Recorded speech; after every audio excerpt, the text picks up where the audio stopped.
Hi everyone, welcome to this interview on doing sociology with Professor Sundar Sarukkai on the philosophy of science, the scientific method in social anthropology, and understanding the social. Very broad topics, and we will try to cover them, hopefully, at least briefly in this conversation. A very quick introduction of our illustrious speaker. He is Professor Sundar Sarukkai, who works primarily in the philosophy of the natural and social sciences. He has held positions of Professor of Philosophy at the National Institute of Advanced Studies, founder director of the Manipal Centre for Philosophy and Humanities, and visiting faculty at the Centre for Society and Policy, Indian Institute of Science. He is the founder of Barefoot Philosophers, an initiative to take philosophy to children and the public. He is the author of several books, Translating the World, Science and Language, Philosophy of Symmetry, Indian Philosophy and Philosophy of Science, What is Science, JRD Tata, and the Ethics of Philanthropy. He has co-authored 2 books with Gopal Guru, The Cracked Mirror, an Indian debate on experience and theory, and Experience, Caste, and the Everyday Social. In 2022, he wrote and released The Social Life of Democracy, a response to the problems of global democracy today, and extending Dr. B.R. Ambedkar's vision of social democracy. His latest publication is a novel, Following a Prayer. He's also the series editor of Routledge's Science and Technology Studies, as well as the co-chief editor of the Springer Handbook of Logical Thought in India. Professor Sarukkai, it's a privilege to welcome you to our platform, and thank you so much for joining us today. Thank you. Thank you for the invitation. I look forward to the conversation. So let me begin with the question about the relevance of Indian philosophy in the contemporary philosophy of science. It's also a burning issue. There are many discussions on this. So how can one understand the role of traditional knowledge in this context? Well, I think we need to understand that when we talk about philosophy of science, there are 2 ways of looking at it. One is as a very broad understanding of the term, using philosophy to understand science. The other is as a specific discipline. If you look at it as a discipline, in the way it has been established in different, within philosophy departments or even within science studies groups around the world, then it has a particular character. And that character of philosophy of science, that disciplinary phase of philosophy of science, has been very dominantly dependent on Western philosophical thought, particularly starting with Aristotle, Plato, and so on, which is part of the genesis of Western philosophy. So, but what is interesting is the fact that, so when I wrote the book, Indian Philosophy and Philosophy of Science, a couple of decades ago, and that was provoked by a very simple observation, a very simple question, actually. What kind of philosophical tools are necessary, are required to make sense of science, which is really the fundamental task of a philosophy of science, right? What philosophical categories can help us illuminate the practice of science, the epistemology of science, the claims of science, etc. And it was ironic for me. What is ironic was the fact that it was only the overthrow of Western philosophy, what we call as Greek thought, which made modern science possible. One of the great reasons why modern science was not possible till up to Descartes and Newton was because of the strong presence of Aristotelian thought. And even prior to that, right, from Galileo's times, the fact that you had to overthrow some of the most important tenets of Aristotelian thinking about nature, about motion, about space, about vacuum, and so on, meant that it did not allow the easy entry of modern science ideas. So I find this very paradoxical that the philosophy which was seen as an impediment to the development of modern science becomes the basic framework by which to understand modern science. There's obviously a kind of a very troubling paradox. And part of the problem was the fact that it was an absolute lack of knowledge about other philosophical traditions around the world, Chinese, African, Indian thought, and so on. In particular, there's been a lot written about the relationship between logic and science. Even in Western philosophy's engagement with sciences, a lot has been about logic's relationship with science. And then when I encountered what is called as Indian logic or logic in Indian thought, including the Buddhists and the Nyaya, which are very rational, logical constructions about how to understand inferences and logic, they are really very advanced, because all these philosophical schools are fighting with each other about various logical formulations, and they had definitely compared to the equivalent, ideas of logic in Western philosophy. These were really very advanced treatises on how to understand the nature of logic. So, and from that interest, I entered into this question of how then can one relook at the question of the philosophical foundations of science by drawing on other philosophical traditions, particularly logic from these traditions, because they expended a lot of energy on logic. Second is language. Again, one of the pillars of Indian philosophical traditions is the study of language. Again, much before any equivalent work was done in Western philosophical thought, starting with, of course, Panini, grammar, and then you had the Bhartrhari, the grammarians, really phenomenal understanding of what is language, how does language begin, what does language represent, and so on. All of these are very foundational issues to an understanding of science. So what I mean by this is that there are many different ways of approaching a philosophy of science, drawing upon philosophical questions like metaphysics. What is the nature of reality? How does one understand the nature of reality? Because science is a discourse of reality. It produces a different real world for us, right? Just like social science does in the context of social world, natural science does this in the context of natural world.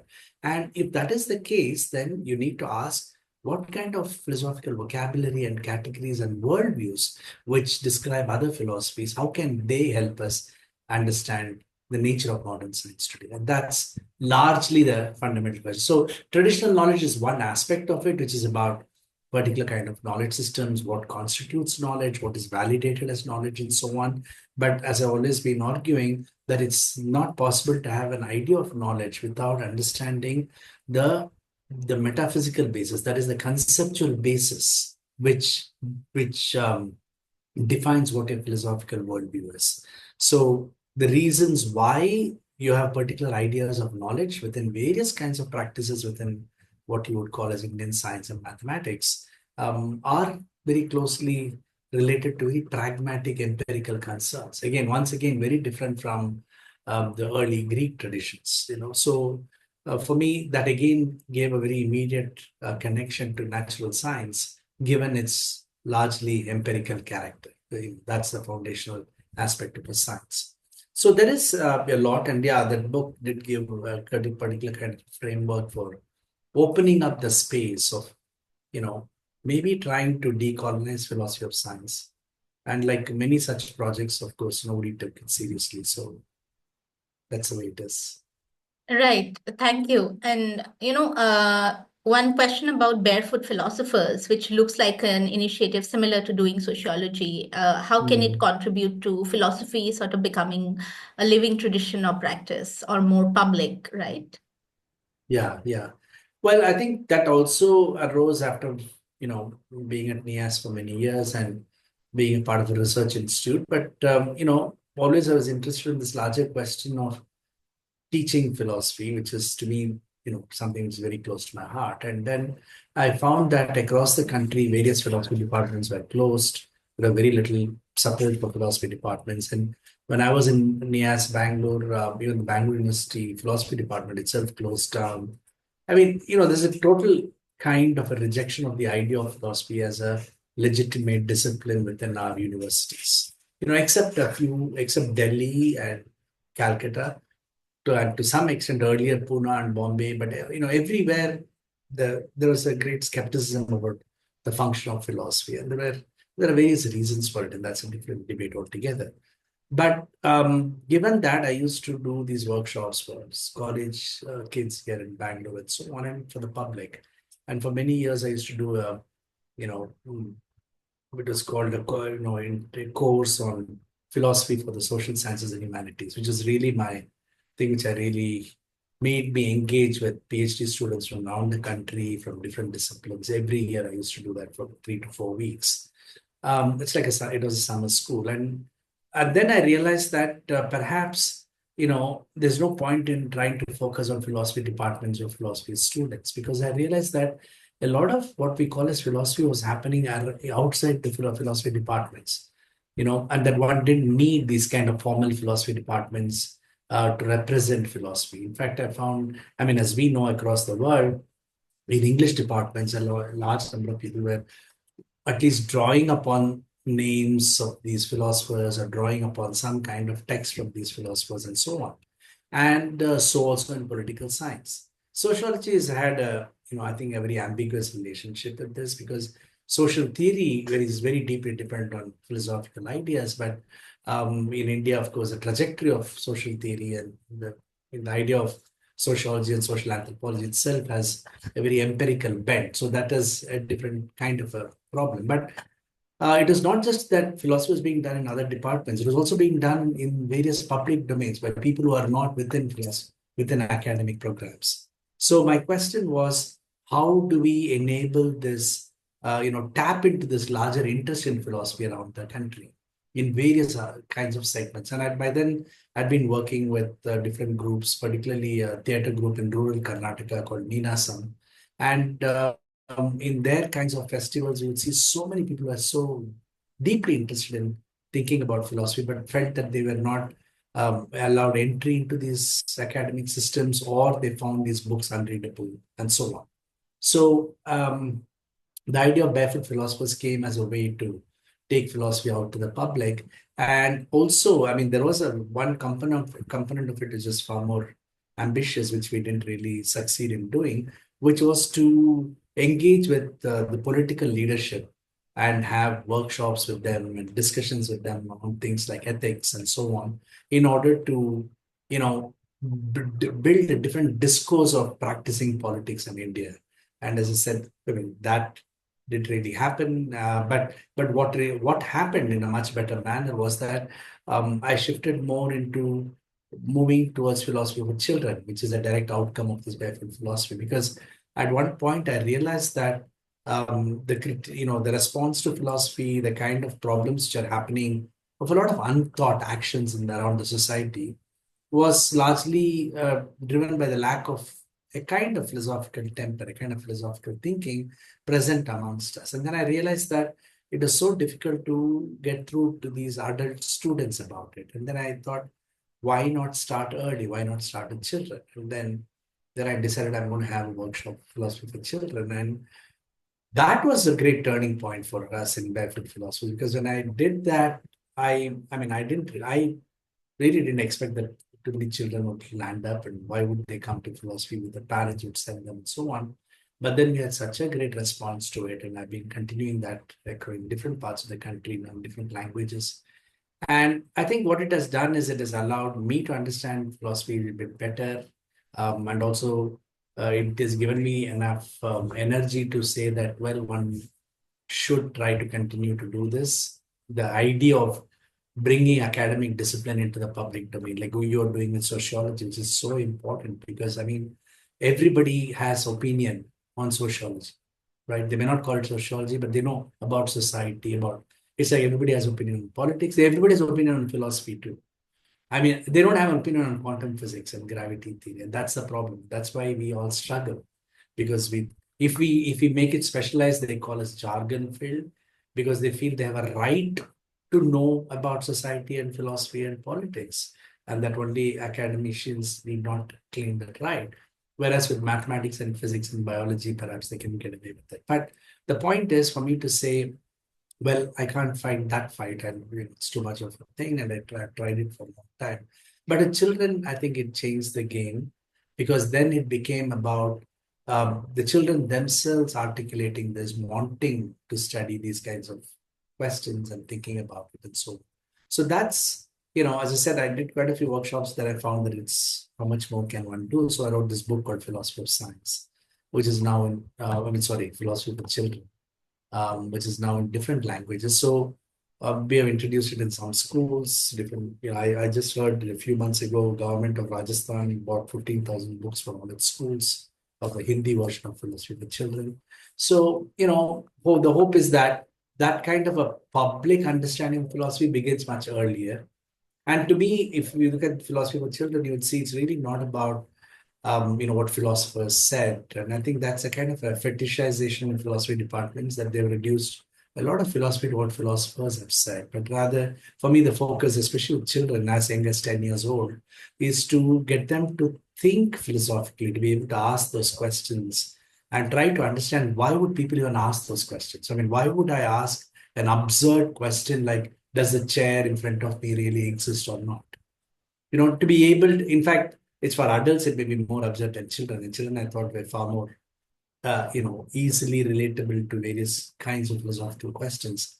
But that's really the point of what I started with Barefoot. And now I thought after the Philosophy for Children has done so well, then I finally finished the book I've been wanting to do for the last 10 years, which is a similar book for adults. Now it's called Another Story of Philosophy, and that should be out in the next few months.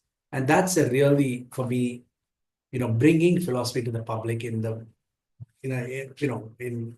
as broad term as possible. I mean, it's not an introductory book to philosophy. It's about asking the public to think through philosophical ideas and thoughts.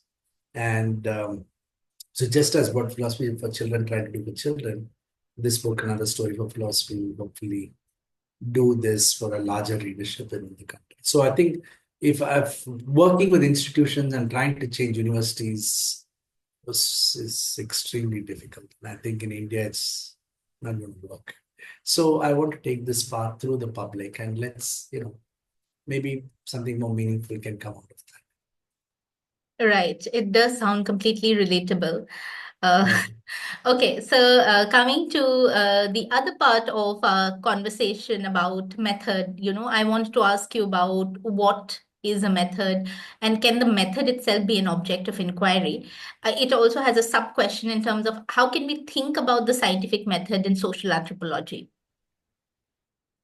Yeah, of course, method is a big question, and I think, the UGC and others have made such a big fuss about method and introduced research method as a core training for all PhD students, now MPhil student, and so on. So everybody thinks there's something very important about method. But very ironically, I should point out that much of this focus on method was very odd to the science students. Because while all this has been dumped on social science and humanities students, that everybody should do research method and so on, here were all these science students who have never, who all did PhDs and stuff without ever having a course called method. And it was once a physics student who was, when we were discussing in a meeting, a physics professor who said, why are you guys, raising all these questions of what should I cover in research? We said, we don't even do it for any of our students. And it's true. I mean, I was a science student many years back before I shifted. And, it doesn't, because, and this is the problem, and that's why I'm coming with this from this question, that somehow the idea of method, which seems to be so important for the social science community, is a kind of a way to legitimize the science aspect of social studies. That some way that it's as if that science has a particular kind of method by which science is done.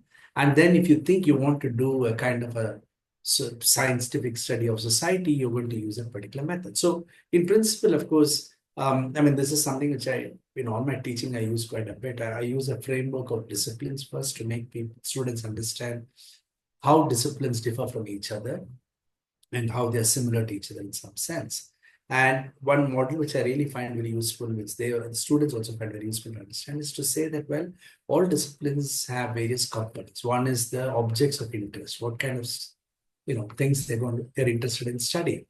And once you know that you have your objects of interest, and it could be, anything which you think is of interest, for example, society would be an object of interest, or the concept social can be in the social sciences.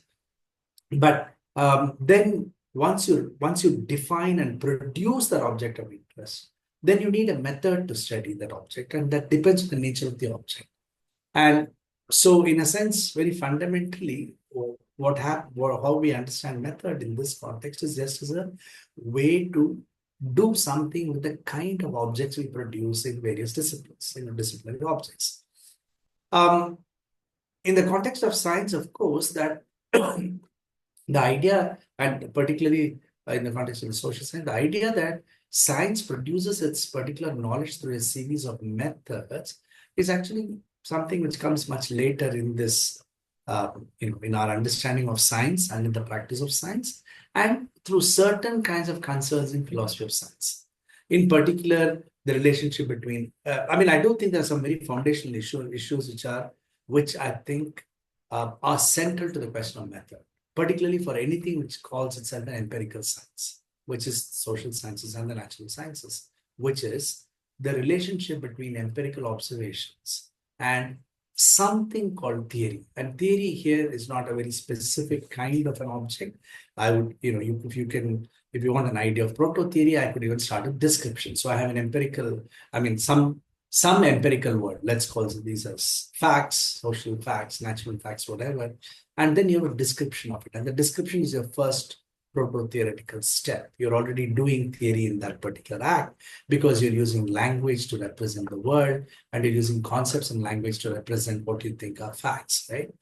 And so it is that relationship, and that relationship, by the way, is fundamentally a philosophical relationship. That is one of the foundations of all kinds of philosophical thinking, that if there is the world of reality, which whatever way you want to define reality, then and you have language to describe that reality, then you have a constant suspicion that language cannot do the job correctly. The language may not be representing the world correctly, right? And the task of theory is to build upon this particular question and move into various kinds of directions. So that question and method becomes very important, because then much of what we talk about in terms of evidence, connection of what, observation, questions of law-like behavior, the normocritic behavior within theories, that the connection, the predictive capacity of theories, all of them get related to this larger question of what we would call as method. But primarily for me, I mean, as I said, particularly for students to understand, think of method as just a way to produce something, what we would call as knowledge, if you like, from certain specific objects of interest within a particular discipline. And those objects of interest are defined by the discipline itself. So that's really the complexity of what disciplines are. Especially for any of the students who are watching this, and they should really look at, for one of the, you mentioned that I am a series editor for Routledge Science and Technology Studies. A couple of years back, I'd done a book which was edited by Geeta Chadda and Reni. And, Reni is at ICER, is a sociologist who was in Delhi University. And, Geeta Chadda, of course, was in Bombay. They did a book called Mapping Disciplinary Boundaries, Mapping Scientific Method.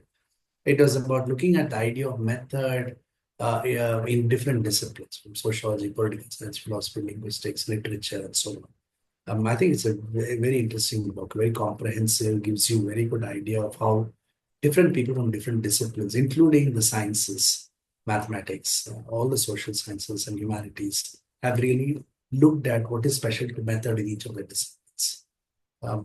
They haven't seen it, they should definitely take a look at it. Actually, we had a book discussion on the book, Oh, and is it? Okay. yes, and I don't think you remember, but you were the one who introduced it in doing sociology itself.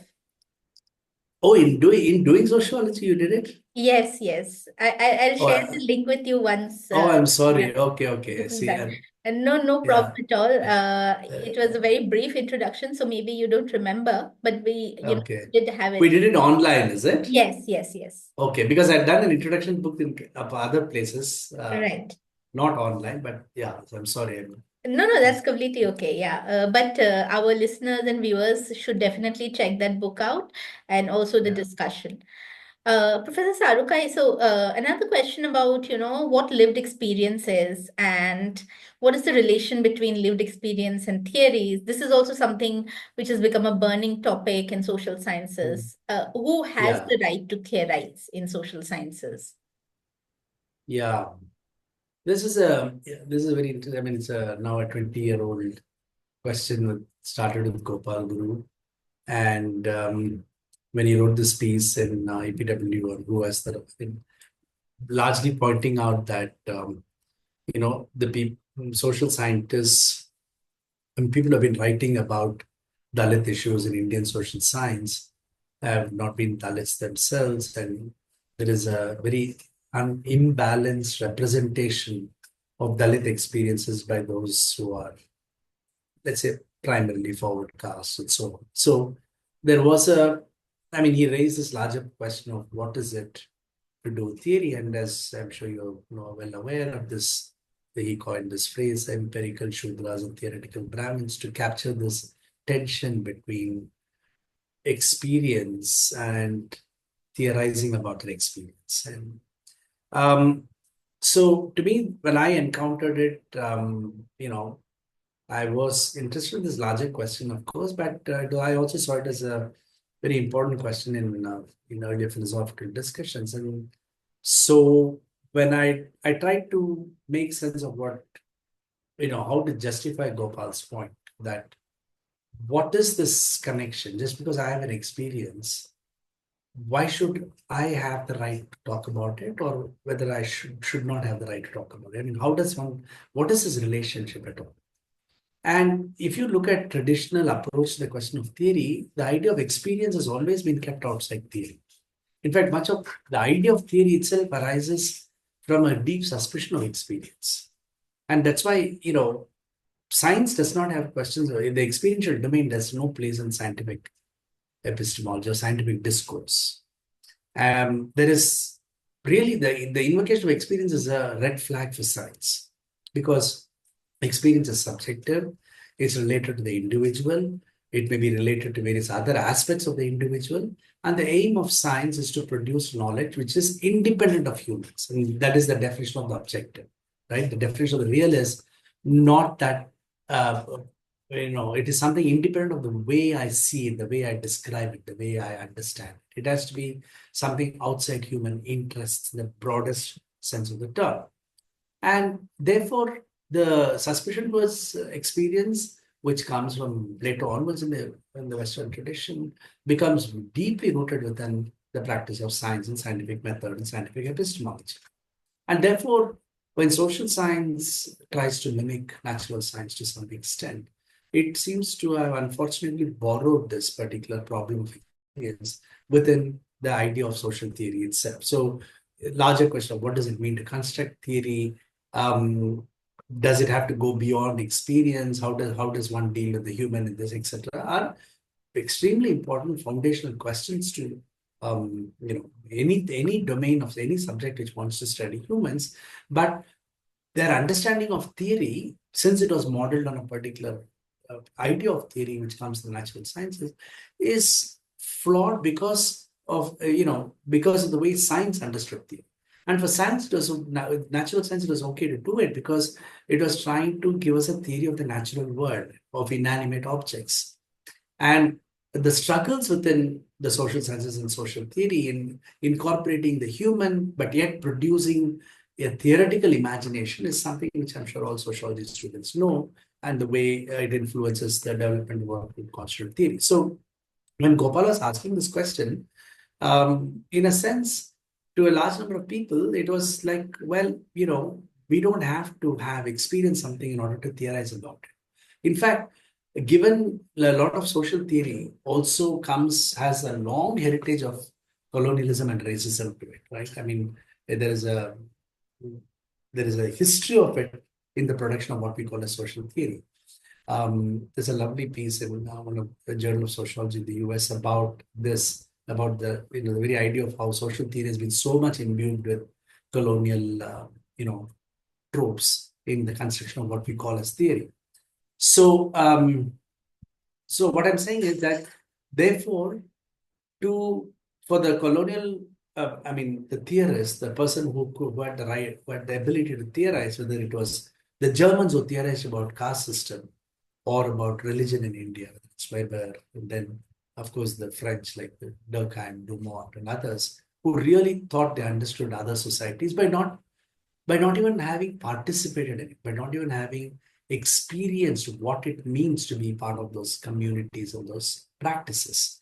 But yet, you could talk about it because the act of theory has got nothing to do with experience. So, in a sense, when Gopal is pointing this out as from a very important political context, he was also not very happy that the sociologists didn't respond to it.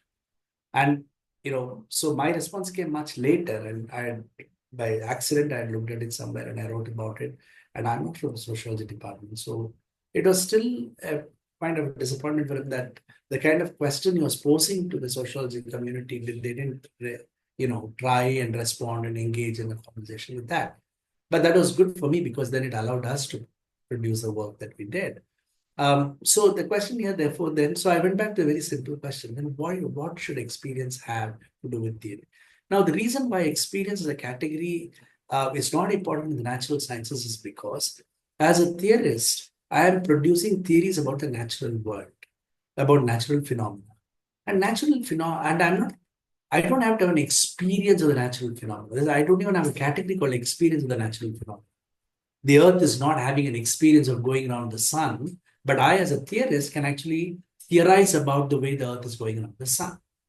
And therefore, the very idea of social theory is coming with this kind of a burden or this kind of a larger rejection of the idea of what constitutes experience. So, yeah, for various reasons, experience as subjective as first person responsible. So when Gopal wrote this, and for me intuitively there was something very important which I thought he had captured, and I was trying to see what could be the philosophical basis for it. And by then, of course, feminists had produced very important work. We had standpoint theories, various ways of articulation of that. It hadn't become yeah, I mean, of course, by then people were already talking about, various questions of feminism and already raised very similar questions, but from very different vocabulary, perhaps. Um, so when I was trying to make sense of this question, it was very obvious at one level that theory is independent of the experience because I can observe something and I can theorize about it, like we observe natural phenomena. I can observe social phenomena and you can theorize about it, and you don't have to be a participant to it. But we should realize that when we say that, and I'm also saying this particularly, I mean, addressing to any students of sociology who might be saying this, is that, social theory is very much dominated by a particular group of people who think they have the capacity to represent the experiences of every other community around the world. So if you ask the question, we started off the question by asking what is the relationship between, philosophy, Indian philosophy and philosophy of science. We should be asking this question. The far more important question is what is the relationship between Indian and Chinese and African philosophy to Indian sociology, to sociology in India, Africa, China, etc. And it's if my book, Indian Philosophy was actually trying to show how other philosophical matters so much to the understanding of natural science, you can imagine, how these kind of philosophical doctrines matter much, much, much more to social theory than any other, domain. And yet, you open a book on social theory, what are the theoretical works we are reading from? Where are they being produced? What is the vocabulary? Who are the thinkers who are producing the structure to make sense of the experiences that all of us live in? So intuitively, I know that there is a great problem to think that, Weber, with his experience of that particular world that he belonged to, could just by that be able to theorize caste and religion in India. Okay, maybe he can, but I think we have not criticized it enough. We are not critically engaged with it. We don't have to criticize it. We have not thought about it. We just reproduce it in our classrooms, right? And we have not been able to interrogate how is this possible? And we forget, and that's what I want to tell the students, we forget the fact that it is always asymmetrical, that you would never have no Western society allowed theoretical voices of Asians and Africans to reflect on their society. For how long it has been a problem, and I hear it's the case even today. For Indian students, for example, who may be in departments in Europe and US, to study American society or European society, Just like American students would come and study Indian society, or we would train Indian students who go to do, anthropology and sociology to come back and study tribal societies here. How many Indian intellectuals actually write? Sitting in Asia and Africa, how many of these people actually produce narratives about the nature of Western societies? So, and that point about Gopal struck so strongly that I've often used it to say empirical Shudras, the theoretical Brahmins. I've often used it to say empirical Indians and theoretical Germans, or theoretical French, or theoretical Americans, or theoretical British. That the capacity to theorize is only with one kind of, and that's part of the very large colonial discourse, and there's enormous amount of history and material. So there was a problem, but then how to rigorously argue? So I went into this question: what is it about an experience that somebody has that one cannot theorize about it? So what is the act of theorizing? And that's where I try and produce this distinction between ownership and authorship. That having an experience is like owning an experience, possessing it in some sense. Only I possess my experience, nobody else can have access to it. But authoring it is a different kind of a categorical change, and one needs to find the relationship between these two. And in that, um, so this idea of lived experience, of course, is something which is there or very much in the German phenomenological tradition, which phenomenological sociology also is very interested in. But I was trying to say, what does lived experience actually mean? And there's one formulation that struck me, and I thought that was very useful, and I still think it's been very useful because I tried to use it in other kinds of contexts, which is that for me, I think Gopal's point was that, look, if you're not a Dalit, how can you write about a Dalit? Then the question is, what does a Dalit have that the person who's theorizing about it cannot have? Remember that every experience, nobody outside their experience can have it. Any experience, forget about Dalit experience and forget about a woman's experience, any ordinary experience. I go to watch a movie, nobody else can have access to that experience like I have. But that does still not constitute lived experience. There can be shared experiences, there can be overlapping experiences, and so on. So the way I eventually ended up thinking about this problem was something which was also triggered by various things, including a hotel near my house in Bangalore, which had become very popular at the time. It was called, basically translated as village house, Alimani. It's a kind of, it was a restaurant which gave rural food. And it was very odd because this is an upper middle class area. You go there, no person in a village is going to pay that much money to eat that kind of food, which presumably the villagers eat. So it's like this coarse millet and stuff, right? So um, that was I found that to be a fantastic illustration of the lived experience question, because what it meant is that if I wanted to partake the experience of what it is to be a rural person, to live and eat like a rural person, I can go to this restaurant. I order that food, although I pay a lot for it. I found later on there are in malls, there are these very fancy village dabas where they'll make you sit on the ground. There are cycles and people push cycles and come, etc. And every dish we eat is much more than what the village budget is going to be. It's a very expensive, a hyper way of presenting the poverty of a village in very sophisticated, rich locale. There's something very fundamentally problematical about this, which is that, I think I am partaking the poor man's food, but I'm paying a lot more money than a poor person would do. But then, why can I say, therefore, that I'm participating in their experience by eating their food or sitting on the ground instead of on a table, eating with my hand? Isn't that there is an overlap of experience? But to me, the point is that captured the real definition of lived experience, and that the difference which to me was so important, was that yes, it is true that I'm eating the same food as a poor person is eating. Fine. maybe the restaurant is going to reproduce the difficult terrain on which the poor person is sitting. Okay, all that is fine. But if I don't like this food in that restaurant, I will order a tandoori roti and paneer butter masala, which is also there in the menu incidentally. Because they know when people start eating these ragi balls and they're not going to like it, they're going to order something else which they want to eat. But a poor person who is involved in that world of food which she is eating can never step out and order a tandoori roti if she does not like what she's eating. In other words, lived experience to have any meaningful significance has to be defined through its negative, not about the freedom of choice. The freedom of choice is never about a lived experience, that necessity of experience by which you cannot step out of.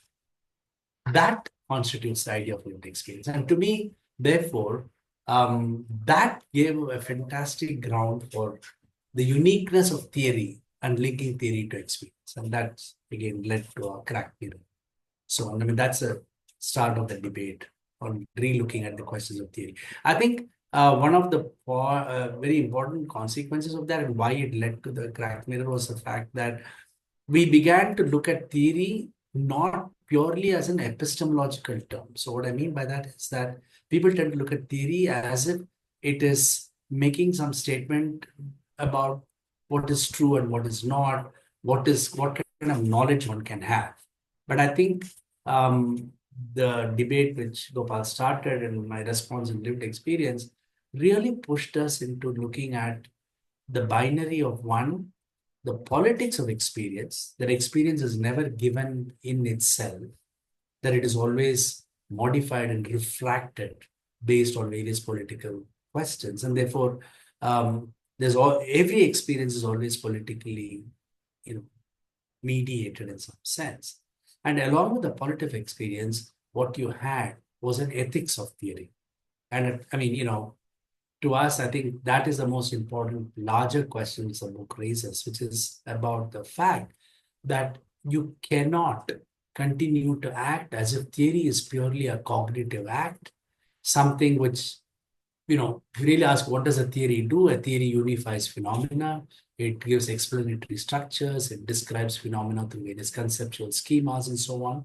But all these are seen as just pure cognitive acts. You do good theory is just a matter of cognitively your mind discovering certain patterns.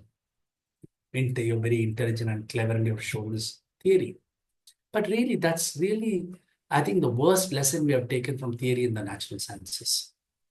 Social theory cannot be blind to the question of the ethics of theorizing. That the act of theorizing is an ethical act. It has to be evaluated like you would evaluate a moral act. And that changes the way one tries to define theory within the social sciences.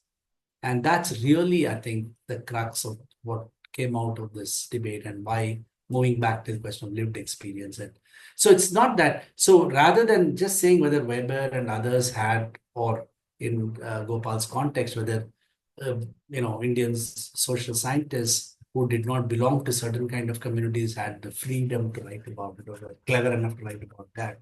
That was really not an issue because if social theory had to have an ethical domain intrinsic to it, then it automatically raises a question, who should be writing about whom? The who should be writing about whom is actually not phrased very correctly. So very often, again, after we have had so many discussions and built upon this work, as you know, and which led to our everyday social, I think that question sounds too polemical and people immediately react, oh, why should I not have the right to write? So I tend to ask my students who want to go and work in the field in various places, I ask them a slightly different question. I ask them, why do you want to work on this problem? And what that does is it hopefully makes them pause and say, why do I want to go work on this? Why do I want to go work with these tribals? Why do I want to go study this particular community? What is your stake in it? What is your engagement with it? What is your relationship to that field that you want to go study? And I think that's a particular entry of ethics. So it's about almost saying that, look, knowledge production is not independent of your location and your situatedness. And nobody's questioning your right to go study if you think there is a right. I don't think there is a right to go and study whomever you want to study. But it's rather than saying that they don't have a right, which is more about authority and telling people what they can't do, is to say, ask them, look, why do you think you want to go study? And one of the things I often tell these students who used to go on the field, when I used to do these classes for the NIA students and stuff, I always give this example.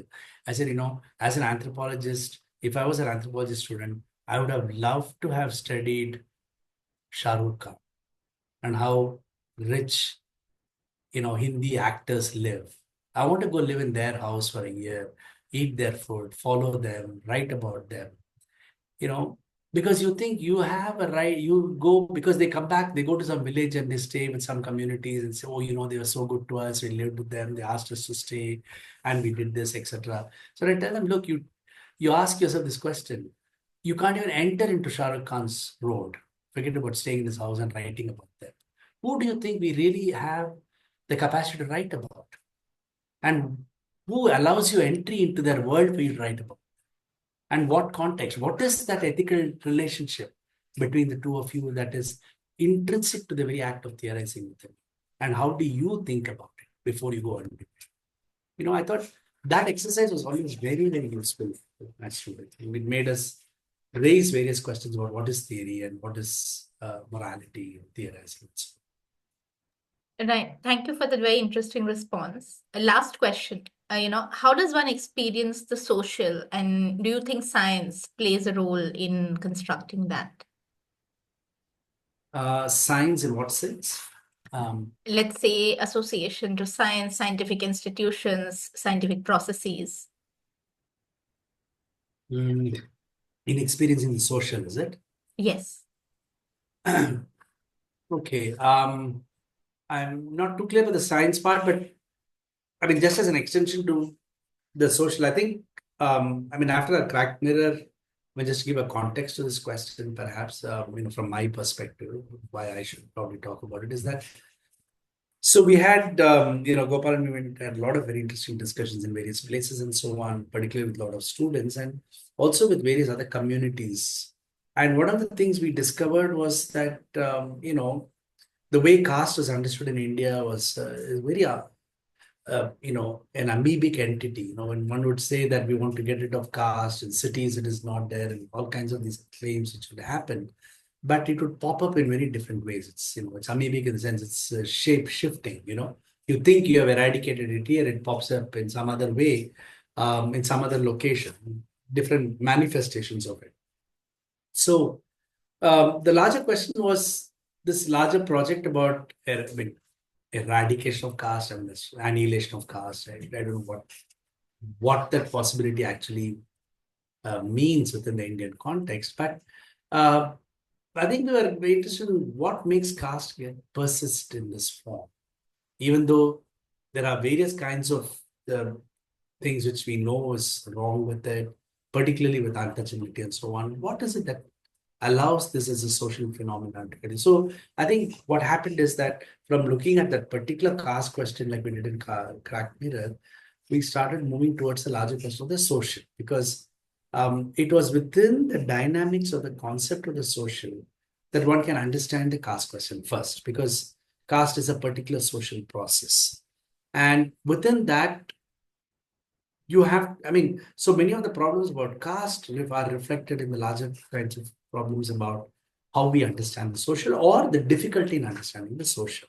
What actually is meant by the social. Along with it, in all many of our own empirical work and talking to people and working in communities, we repeatedly came across a common thing, which I'm sure all of us, even as students, know, which is that in many communities, people, especially the poor, and in India, the lower middle class and the poorer class are poor because, to a large extent, because of the kind of loans that they take. And this is something which is well studied and people know very well about it, that it is what really kills poor families is their lack of access to money. Because when they need it for anything, it could be for emergency, medical or house or tuition, I mean, school fees, they end up taking loans because the banks don't give them loans and they pay a huge amount of interest. And then they are the whole life, they're caught in this bondedness of having to pay back loans at very high interest. While that is a genuine problem and all of them face it, we also discovered that people start taking loans for what from outside I would look at as something really, I mean, something they shouldn't be taking loans for. For example, certain kinds of marriage functions or certain kinds of rituals, which are quite unnecessary in some sense because some of them are very, very glitzy and very show-offy, but and for these people to have to do that means that they're really going to pay a huge price because they have to pay back that money and for whatever reasons. And every time we ask them, why would you put yourself through this? They would say, social pressure, the pressure from others, pressure from society, whatever that means. This idea that there's a social pressure, which is so deeply influences many of the practices, particularly in caste practices, why caste practices keep getting, multiplied and how they keep getting transmitted, even though there's been some, uh, you know, people have some criticism about it. Why it sustains itself was because of this very invisible kind of social, which was influencing all their actions.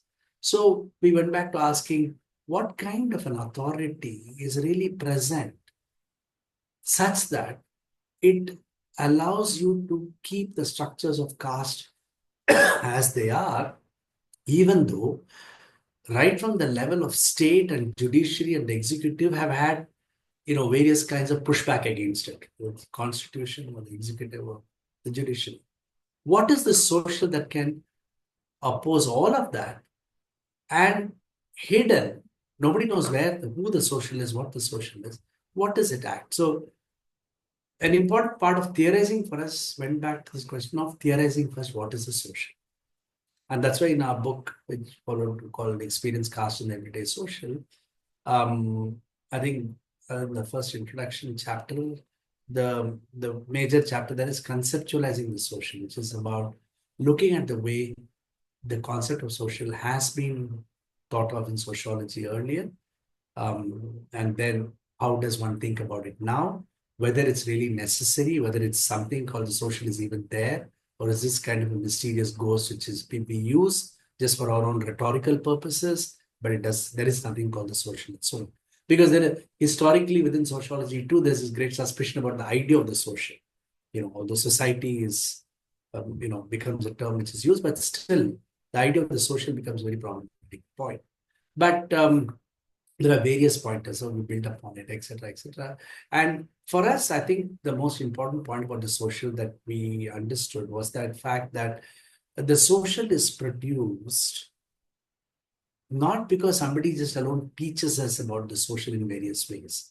It is produced and reproduced in our everyday life, in the way our senses get modified. That it's no longer about thinking, I can see the world the way I want to see it, that it is my eyes which are seeing the world.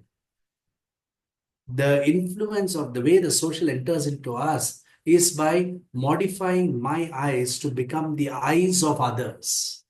I don't know what it is, what it means to see through my eyes, because I see through the eyes of everybody else around me.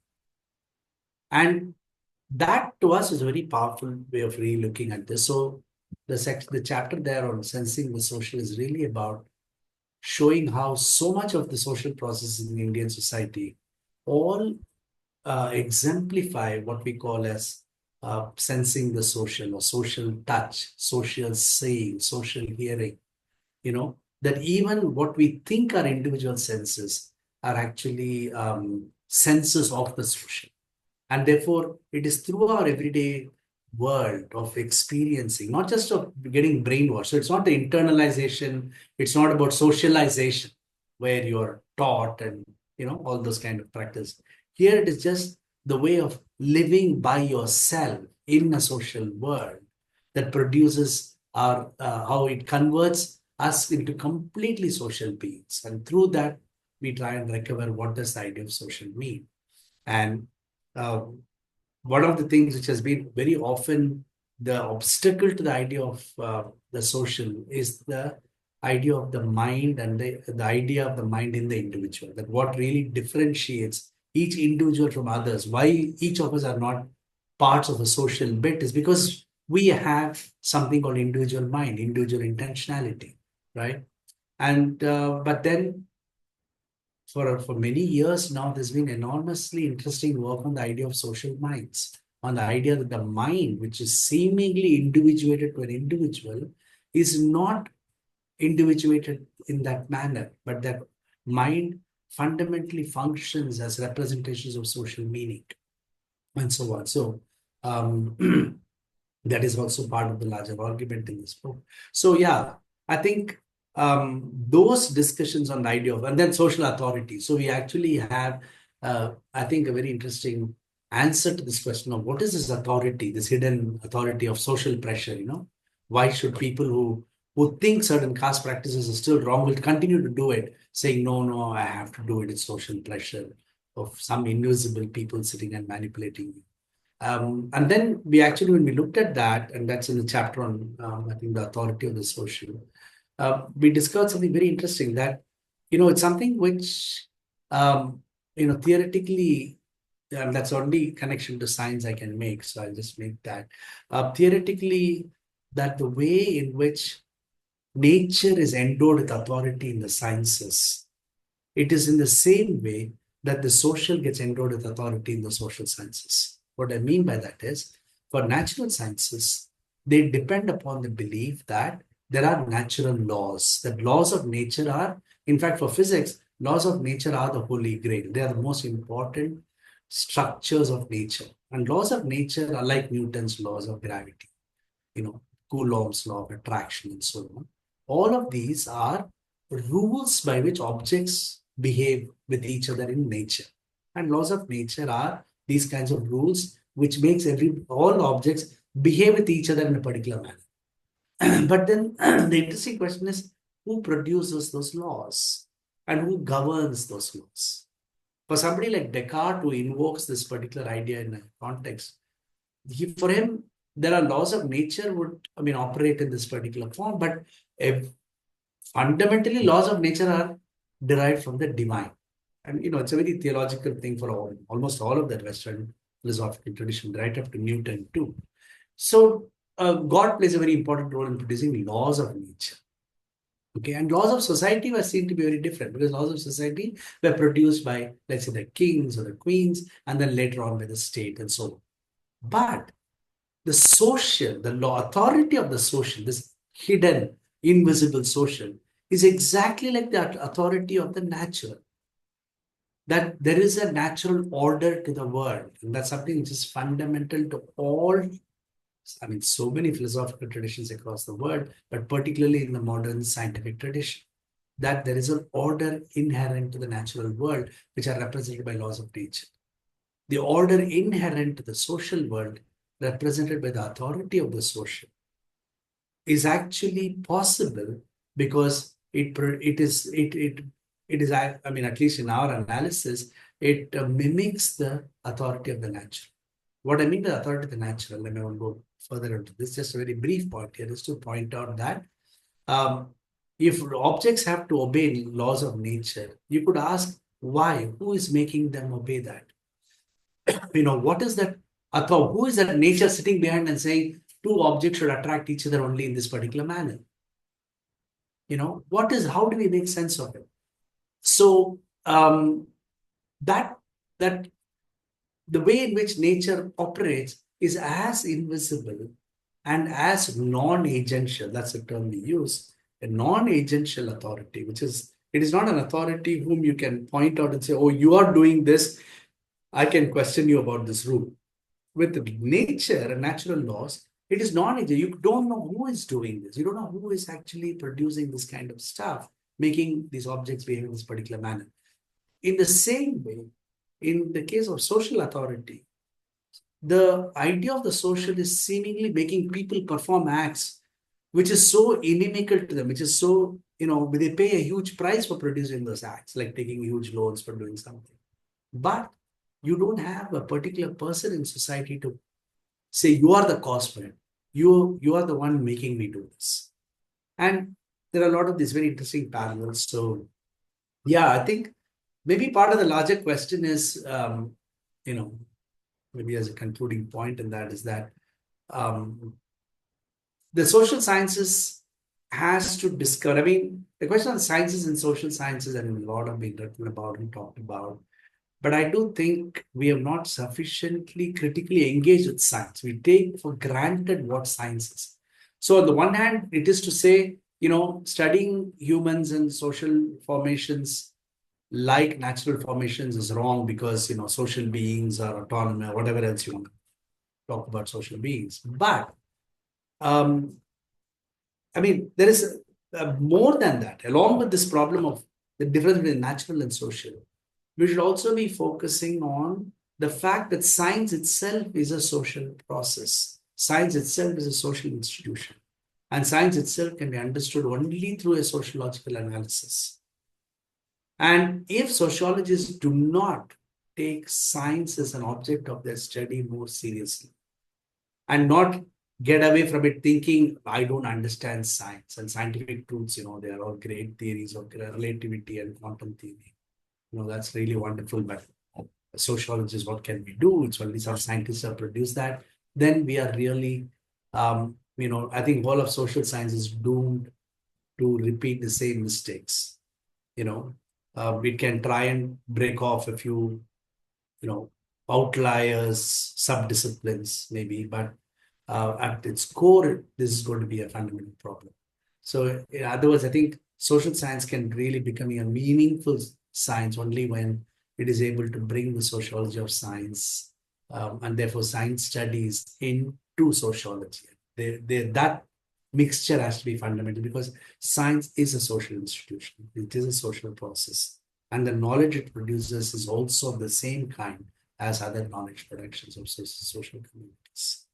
And that is the problem in the way science is being used in social science today.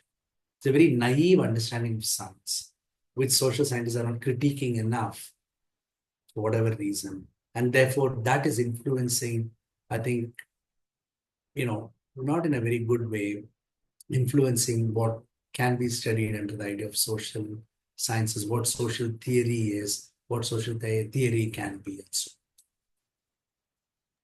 Thank you. Thank you so much. And on that note, I would like to express my gratitude to you for joining the conversation today. And I hope that our viewers and listeners go to your website as well as check out Barefoot Philosophers and, some of your books and articles on some of these pressing issues that we have discussed today. So thank you once again, Professor Sarukkai. Thank you so much. No, thank you. Such a pleasure being here. Thank you.